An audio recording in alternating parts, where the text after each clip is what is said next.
Hello friends, in this video I'm going to show you exactly how to configure what is shown on your product page.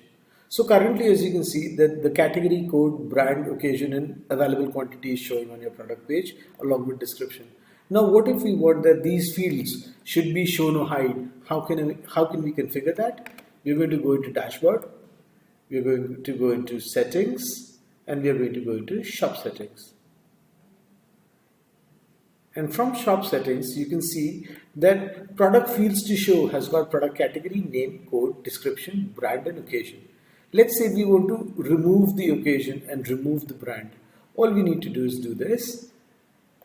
And as you can see that the brand and occasion will stop showing up. Now, let's say we want to hide the available quantity. Even then what we can do is there is another one, not in the product fields to show, but there is another one called as show available quantity. This is separate because this is part of the inventory management. But if you want to hide this availability to be shown to the customer, then we can do this and the available quantity will stop showing it.